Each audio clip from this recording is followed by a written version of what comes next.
Boa noite a todos. Boa noite. Entendamos o bem. Não te deixes vencer pelo mal, mas vence o mal com o bem. Paulo, Romanos, capítulo 12, versículo 21. Repara que, em plena casa da natureza, todos os elementos em face do mal oferecem o melhor que possuem para o reajustamento da harmonia e para a vitória do bem. Quando o temporal parece haver destruído toda a paisagem, congrega-se as forças divinas da vida para a obra do refazimento. O sol envia luz sobre o lamaçal, curando as chagas do chão. O vento acaricia o arvoredo e enxuga-lhes os ramos. O cântico das aves substitui a voz do trovão. A planície recebe a enxurrada sem revoltar-se e converte-a em adubo precioso. O ar que suporta o peso das nuvens e o choque da faísca destruidora torna a leveza e a suavidade. A árvore de frondes quebradas ou feridas regenera-se em silêncio a fim de produzir novas flores e novos frutos. A terra, nossa mãe comum, sofre a chuva de granizos e o banho de lodo, periodicamente, mas nem por isso deixa de engrandecer o bem cada vez mais. Porque conservaremos, por nossa vez, o fel e o azedume do mal na intimidade do coração? Aprendamos a receber a visita da adversidade, educando-lhe as energias para proveito da vida. A ignorância é apenas uma grande noite que cederá lugar ao sol da sabedoria. Usa o tesouro do teu amor em todas as direções e estendamos o bem por toda parte. A fonte, quando tocada de lama, jamais se dá por vencida. Acolhe os detritos do próprio seio e, continuando a fluir, transforma-os em bênçãos no curso de suas águas, que prosseguem correndo, com brandura e humildade, para benefício de todos.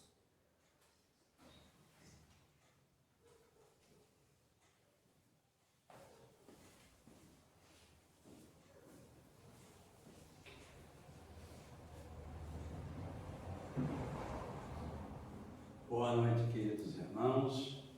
Sejam todos muito bem-vindos. Que Deus o abençoe a todos nesta noite, do qual aqui nós nos encontramos para mais um aprendizado, para nos fortalecer um pouco mais as nossas energias espirituais e também físicas, porque aqui são transfusões de energia que nos fortalece na nossa caminhada evolutiva.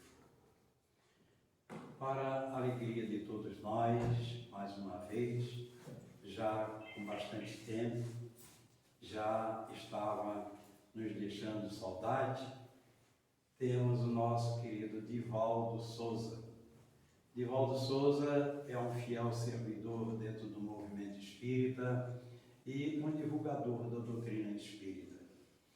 Divaldo é do Centro Espírita Araújo Figueiredo, ali do Saco dos Limões. Quem conhece lá a volta de José Mendes ali, fica bem em cima, um centro muito bonito, muitos anos atendendo aquela comunidade. Então aqui está o nosso querido irmão mais uma vez, trazendo uma mensagem espírita para todos nós. Então, elevemos o nosso pensamento a Deus nesse instante, reunindo os nossos pensamentos em prece de agradecimentos por tudo que recebemos no dia de hoje, pela noite que Ele nos oferece, pelo pão, pelo ar, pelos nossos amigos, pelo trabalho, pela família, por tudo, Senhor, que nos coloca em nossas mãos para a nossa evolução espiritual. Mas te rogamos, Senhor, em benefício de toda a humanidade, principalmente as que estão passando, como todos todos nós por essa pandemia, fortalecendo a cada um nesse momento de prova e de expiações que estamos passando. E temos certeza que tu, como Pai soberanamente justo e bom, sabe o que é o melhor para os seus filhos. Por isso, Senhor, receba a nossa prece de gratidão. Pai nosso que estais no céu, santificado é o vosso nome. Venha a nós, Pai, o vosso reino, e seja feita a vossa vontade, na terra como no céu. O pão nosso de cada dia dá-nos hoje. Perdoai nossas dívidas, assim como perdoamos os nossos devedores. Não nos deixes cair em tentações e nos livres do mal. Em teu nome, Pai, em teu nome, Jesus, em nome da equipe espiritual Missionários da Luz, pedimos permissão e declaramos aberto a palestra doutrinária da noite de hoje. Que a tua paz, Senhor, envolva o nosso irmão Divaldo, do qual passamos a palavra. Deus te abençoe, meu irmão.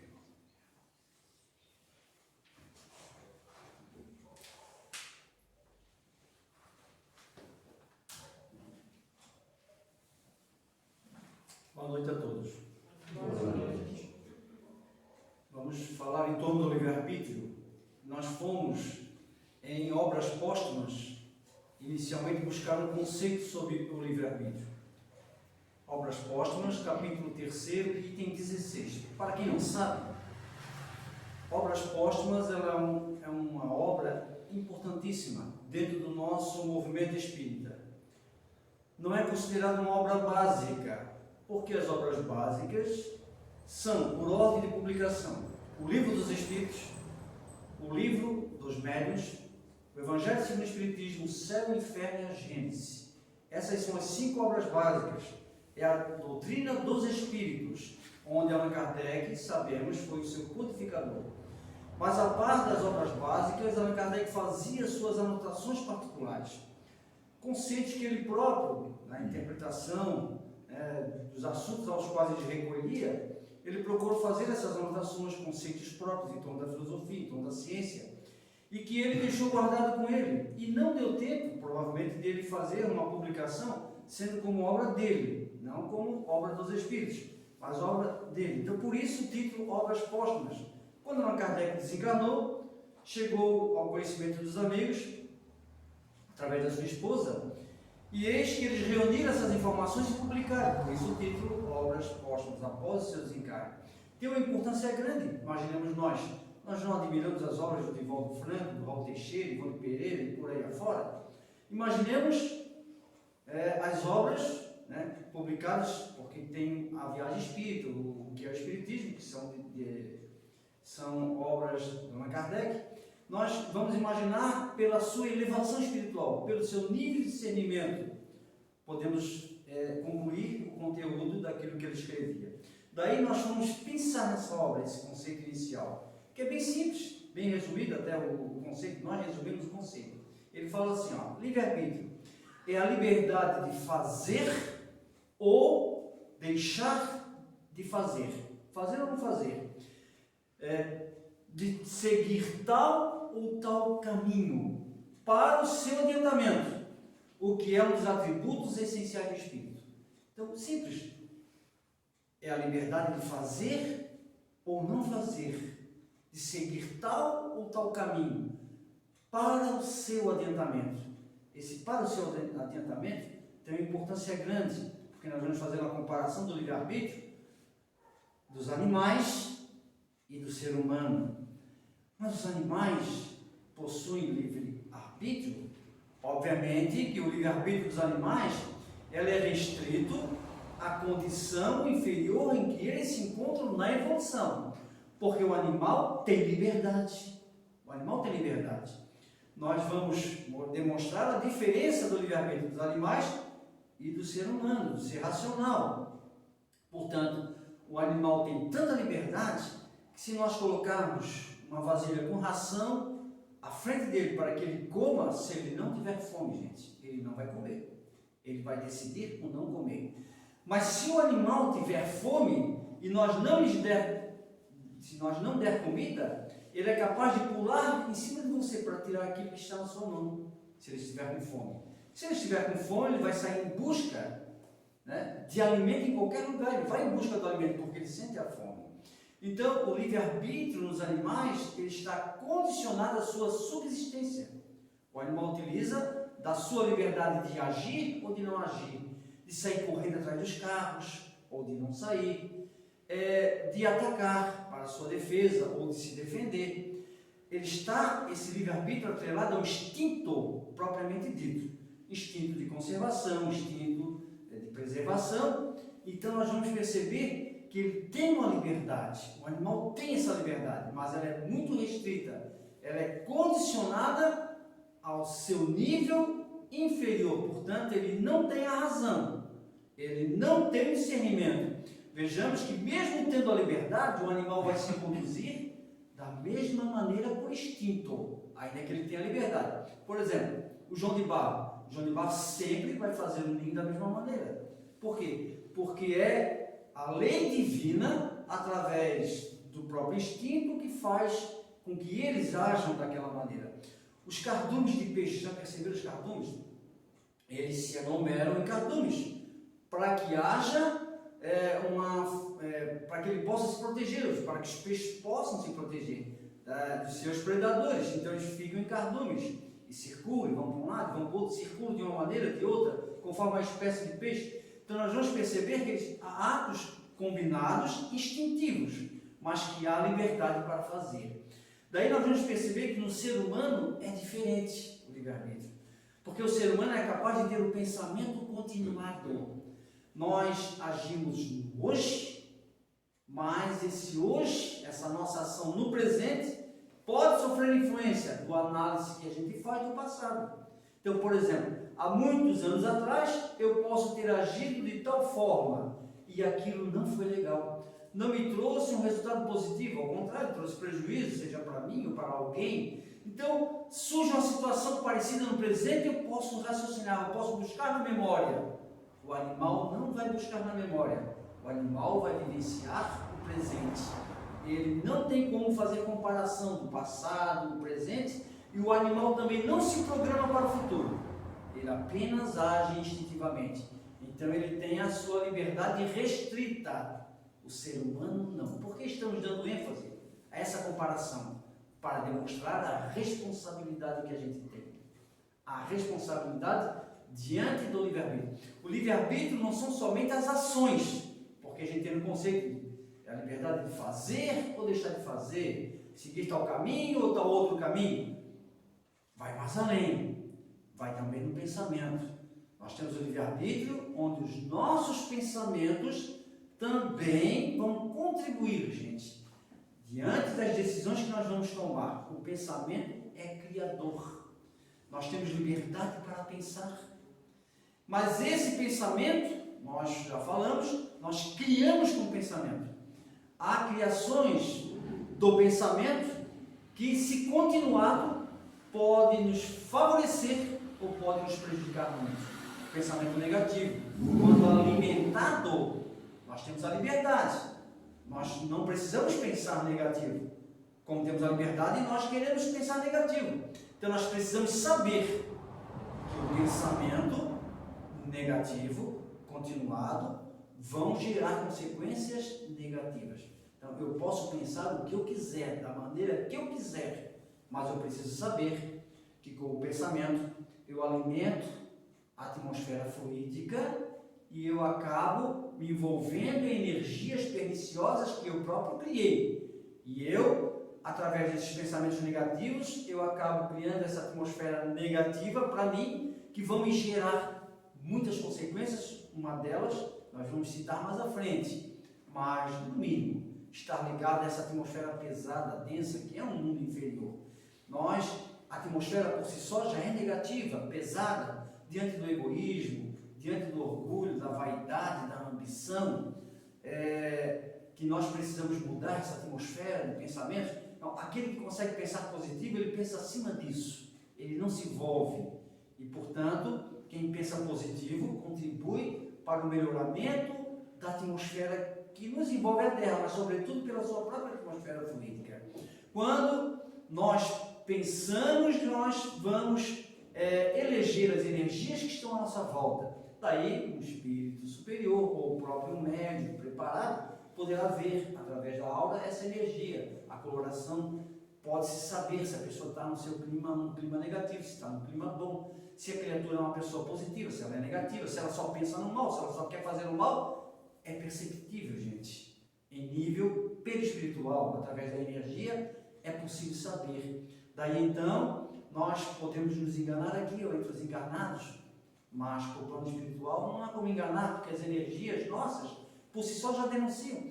Se nós estivermos atentos, vejam que é o pensamento. Na verdade, o nosso tema é livre-arbítrio, mas nós precisamos da lei fazer isso.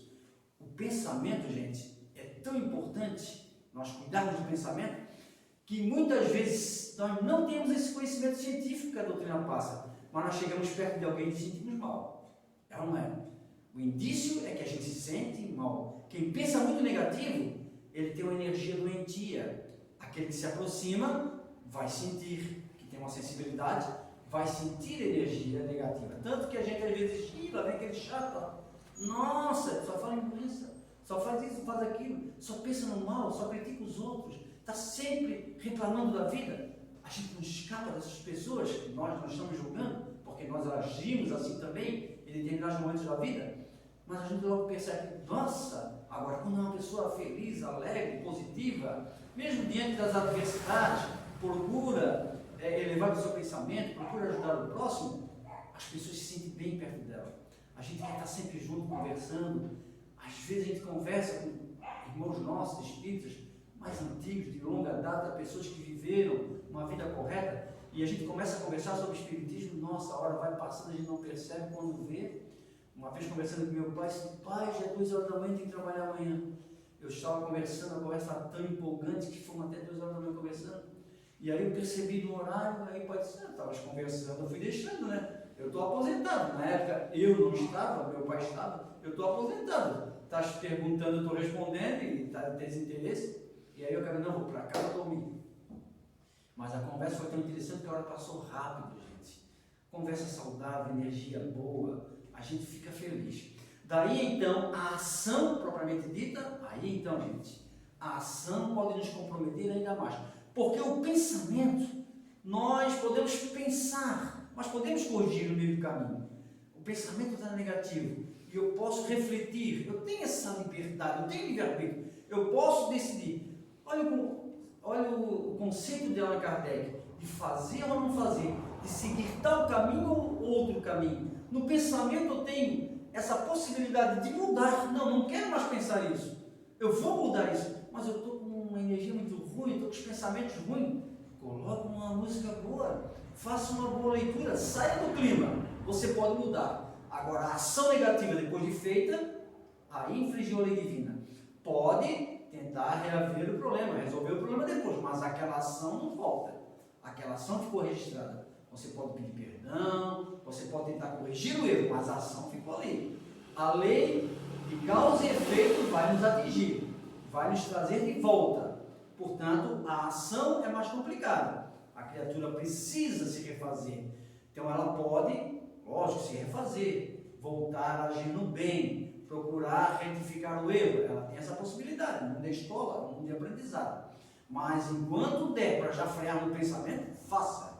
Freia no pensamento, porque do pensamento para a ação é muito rápido. Às vezes não dá tempo, a gente acaba agindo. Então, por isso dizia Jesus, vigiai e orai, para não cair em tentação. Por que vigiai? Vigiai e orai, vigiar os pensamentos, para não cairmos em tentação. Mas Allan Kardec, diante de todas aquelas informações que foram chegando nas suas mãos, ele, dessa matéria particular, ele perguntou aos espíritos, tem o homem o livre-arbítrio de seus atos? E os espíritos, portanto, responderam, pois que tem a liberdade de pensar, igualmente a de obrar, tem igualmente a de obrar. Sem o livre-arbítrio, o homem seria uma máquina. Se nós não tivéssemos livre-arbítrio, não teria sentido a cobrança da lei divina perante nós. Não haveria essa cobrança. Porque se eu não tenho livre-arbítrio, se tudo é condicionado, se há um determinismo, então não tenho responsabilidade sobre os atos praticados. No momento em que eu tenho livre-arbítrio, eu passo a ser responsável inteiramente pelos meus atos. Agora, assim como nós fizemos aquela comparação com os animais, nós podemos fazer a comparação com o ser humano, nos seus mais diversos níveis de evolução. Quanto mais evoluído é o espírito, maior será a consequência do erro que ele tenha praticado, do equívoco que ele tenha cometido. Quanto mais conhecimento, mais é cobrado. Isso é uma lógica. É uma lógica. Os espíritos chegam a fazer uma comparação assim bem drástica no livro dos espíritos. Eles colocam assim, ó, é mais culpado o homem civilizado que comete uma pequena injustiça do que o ser semi-selvagem, ainda que ser humano, que mata e se alimenta da carne humana. Ele faz a comparação com os canibais. Olha, é mais culpado um ser humano civilizado que comete uma pequenina injustiça do que o canibal que mata e se alimenta da carne humana. Imagina, matar alguém e se alimentar da carne humana não é uma tragédia? Mas perante a lei divina é levado em conta o nível de conhecimento, de discernimento, de desenvolvimento espiritual da criatura. O ser sempre selvagem, ele age puramente pelo instinto, até que a razão lhe alcance. A razão está sendo elaborada, mas não como no ser civilizado. Nós possuímos, portanto, a razão. Mesmo entre nós, há os diversos níveis de evolução. Portanto, nós temos todos o livre-arbítrio, mas com relação às consequências dos atos praticados, serão de acordo com o conhecimento de causa. Imagina nós espíritas, que temos o conhecimento da imortalidade, a certeza da continuidade da vida, temos essa noção da reencarnação, da lei de evolução, seremos muito mais cobrados. Não é que nós vamos ser, não é que vai vir um juiz para nos cobrar, é nós que pela nossa consciência vamos reconhecer, através da nossa consciência, vamos reconhecer o mal que nós praticamos. Aí a lei nos alcança. A lei nos alcança porque a nossa consciência de culpa fica ali presente. Enquanto nós não retificarmos, não ficamos descansados. Por isso que nos atinge mais diretamente. Há pessoas que agem no mal achando que não. Eu agi no mal mesmo porque estava certo. Não, eu assassinei um indivíduo porque ele era já um criminoso, ia fazer um mal para muitas pessoas. Então, no entendimento daquela criatura, o crime se justificava. E ele passa a praticar o crime porque não tem conhecimento. Não tem conhecimento das provas, das expiações, da lei de evolução, dos níveis diversos de evolução. Então, o indivíduo que defende uma pena de morte, por exemplo, é um indivíduo abaixo do nível de conhecimento de alguém que já tem o conhecimento da vida imortal. Portanto, aquele que defende uma pena de morte, com todo respeito, não tem esse conhecimento, porque sabe que a morte não existe, porque sabe que aquele criminoso hoje é mais seguro um criminoso estando numa cadeia, por exemplo, né, estando numa cadeia, do que matá-lo e deixá-lo solto, uma espiritualidade sem um corpo físico, com mais disponibilidade, com mais facilidade até de nos atingir. Portanto, seria lógico do nosso pensamento espírita, é um irmão infeliz que cometeu um crime. Portanto, ele está sujeito às leis, terá que ser preso. É uma outra questão. É as leis que vão puni-lo. Não cabe a mim julgar. Portanto, esse conhecimento a gente passa a ter. Então, nós temos o livre-arbítrio para tomar decisões. Todas as decisões que nós tomarmos, gente, elas vão se somando e vão determinar o nosso futuro. Daí, então, nós teremos algumas dificuldades na ação do nosso livre-arbítrio, seja pela influência do meio, seja a influência do meio que eu digo, é do meio mesmo, da sociedade. A sociedade exerce influência sobre nós, as pessoas exercem influência sobre nós. Então, há influência do meio, mas nós continuamos responsáveis porque nós temos a faculdade intelectual, temos o discernimento, a razão. Nós sabemos o que é certo e sabemos o que é errado, apenas com níveis diferentes, como falamos na questão da evolução. Perguntou Allan Kardec: não constituem obstáculos ao exercício do livre-arbítrio as predisposições instintivas que o homem já traz consigo ao nascer? Não constitui obstáculo ao exercício do livre-arbítrio as predisposições instintivas que o homem já traz consigo ao nascer. Que predisposições instintivas são essas? Nós trazemos tendências negativas, vícios do passado, por exemplo, a tendência à criminalidade, Por que não? Nós não sabemos do passado. Há o esquecimento do passado. Nós não sabemos quem fomos lá atrás. Mas nós podemos deduzir o que fomos por essas tendências. Se eu tenho uma facilidade enorme para a violência, se eu me sinto sempre com vontade de cometer violência diante de uma situação difícil, sou violento. Se eu me sinto violento, é porque eu tive contato no passado e não venci essa questão. Então, eu reencarnarei, serei preparado na espiritualidade, vou ser preparado para essa reencarnação de agora, por exemplo, reencarnamos. E a gente vai trazer essa tendência, se para a violência, a sexolatria. O sexólatra é o espírito, gente. Não é a questão corporal, é o espírito. Ele vai desencarnar, vai continuar com dificuldades.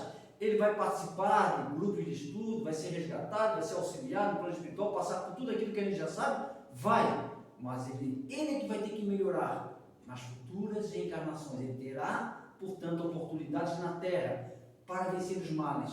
Os nossos males adquiridos, os vícios que nós adquirimos ao longo dos milhares de existências, não são apagados com borrachinha não, gente. Não é apagado. Nós criamos os problemas, nós temos que resolvê-los. Os problemas, as mazelas, os males, nós só os transformamos trabalhando no sentido contrário, no sentido do amor, da renovação, o reconhecimento do erro, a luta, a perseverança do bem. É assim que a gente vence, através da reencarnação. Só que a gente traz a tendência. E nessa tendência, isso não constitui, portanto, um obstáculo ao livre-arbítrio? Ora, essa tendência é do espírito, é do passado. Nós adquirimos. O obstáculo fomos nós que criamos, portanto, nós criamos o obstáculo. O obstáculo não foi criado no presente, não é o obstáculo do presente, é o obstáculo que nós criamos no passado, no momento em que a gente buscou, através da vivência equivocada, através da valorização de coisas inúteis, nós criamos essas que vão aparecer agora como tendência. É a tendência à violência, à sexolatria, as criaturas envolvidas com o roubo, há pessoas que têm uma tendência enorme para o roubo. Tem até um nome que eu esqueci. Há pessoas que têm de tudo, pessoas ricas, mas sentem uma vontade enorme de roubar, porque não conseguem encontrar explicação, vão para o tratamento com um psiquiatra. É porque foram criaturas envolvidas nessa área no passado. Passaram pela espiritualidade, buscaram o conhecimento, estão tentando se renovar, mas traz a tendência. Então ela é colocada no meio onde ela possa ser testada. E aí a criatura tem um livre arbítrio, portanto ela vai decidir: eu quero ou eu não quero. O fato de ter a tendência não justifica o erro praticado. Eu posso sentir vontade e não fazer. Aí posso dar um outro exemplo também, com relação, posso fazer uma outra afirmativa que está na obra básica também, com relação à evolução, na questão do pensamento, na questão da ação, do uso do livre-arbítrio. Diz os Espíritos o seguinte: quando a gente pensa no mal, temos a liberdade, podemos pensar no mal, e a gente age no mal, exatamente como pensamos, o mal está em toda a intensidade em nós. Portanto, vamos só agindo e acumulando dificuldades para nós. Quando nós pensamos no mal, mas pela disciplina não agimos, nosso progresso está em vias de se realizar. Olha só, eu tenho livre-arbítrio, eu penso no mal. Mas eu não fiz o mal. Melhor, que bom que você não fez o mal. O progresso está em vias de se realizar. Porque o progresso realizado é quando nós nem pensamos no mal.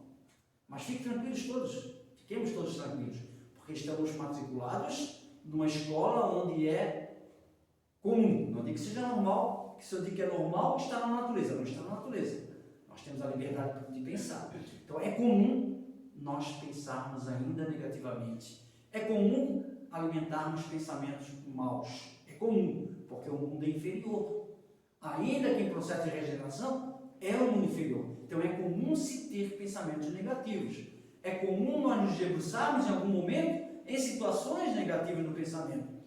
Mas esse esforço de querer mudar é o reconhecimento nosso que aquilo não é bom, que aquilo não é legal, que a gente não é por isso que a gente não age. Às vezes a gente age, né? Às vezes não estou pensando, mas eu digo nas situações em que a gente pensa e não age. Já é a luta do espírito. ele não vai chegar à perfeição apenas pensando no mal e em seguida ser perfeito. Não, é uma transição, uma evolução. Nós estamos num processo de transição na evolução. Pensamos no mal, agimos no mal. Depois pensamos, de certa forma, no mal e freamos, não agimos. Vejam que a gente vai criando, né, situações positivas. Até chegar no momento que a gente nem vai pensar no mal. Aí o progresso já está realizado. Com certeza, muito acima até da regeneração. Seria espíritos já no mundo de regeneração, mas mais adiantados. Porque até no mundo de regeneração ainda há o mal. Pode observar lá na Gênesis. Até no mundo de regeneração, nem se compara com os males de hoje. Mas na regeneração ainda há mal, ainda há coisas a se melhorar.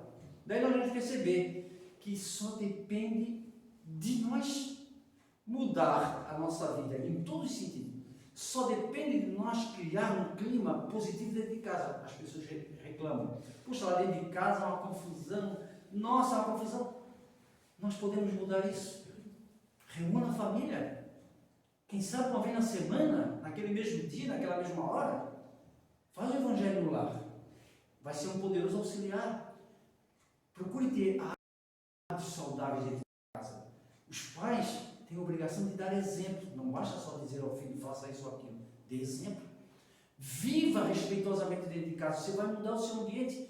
Começa pelo pensamento e depois na ação. Mude o hábito e sua casa terá um clima, nossa. Vocês, aqueles que reclamaram que tinha, pelo menos que iam à nossa casa, dizer, o clima lá é pesado, é uma confusão danada. Natural, família numerosa, espíritos diferentes, com tendências diferentes, alguns até inimigos do passado, por que não? É natural que haja um clima de dificuldade, mas é ali a escola, é ali que a gente pode mudar através do livre arbítrio. O importante é saber que a gente pode mudar, mudando o pensamento e mudando a atitude. Daí vamos perceber que diante dessa transição que a gente está passando, de um monte de dificuldades, nós vamos não escapar das dificuldades. Os obstáculos vão ter sempre para nós, mas nós vamos conseguir vencer com mais facilidade. Daí então, o cuidado do nosso pensamento. Nós fizemos uma anotação aqui do livro No Invisível, de Leon Denis, gente. Porque o pensamento negativo, ele vai não só trazer prejuízo nas energias que nós falamos, mas vamos atrair os espíritos. Porque nós pensamos atrair os espíritos. De qualquer jeito, nós vamos atrair espíritos. A qualidade desses espíritos, serem bons ou não, vai depender da qualidade dos pensamentos. Daí ele coloca assim, Leon Denis, o nosso estado mental é como uma brecha por onde os amigos ou inimigos podem penetrar em nós. Os sensuais atraem espíritos sensuais que se associam a seus atos e desejos e lhes alimentam a intensidade. Os criminosos da mesma forma. E aí vai narrando as situações. Conforme o nosso estado mental, ele abre uma brecha. Através do estado mental a gente abre uma brecha. Nós temos o livre-arbítrio. Então a gente pode atrair amigos ou inimigos. E aí ele vai citar os casos mais graves, né? Sensuais atraem espíritos ligados a essa área. Criminosos da mesma maneira. Pensamento bom vai atrair quem? Os espíritos amigos, bondosos, que querem nos auxiliar, que estão ali sempre prontos para nos auxiliar, que a gente às vezes não dá ouvido. Seja um anjo de guarda, um espírito familiar, numa condição mais superior. Portanto, o nosso pensamento já é tudo para nós, gente. E a ação, através do livre-arbítrio, nós conseguimos, na tomada de decisões, conseguimos dar um passo maior ou um passo menor na evolução. Há espíritos que, através do nível de conhecimento que adquiriram, através do esforço, da labuta diária, deram um passo enorme da evolução.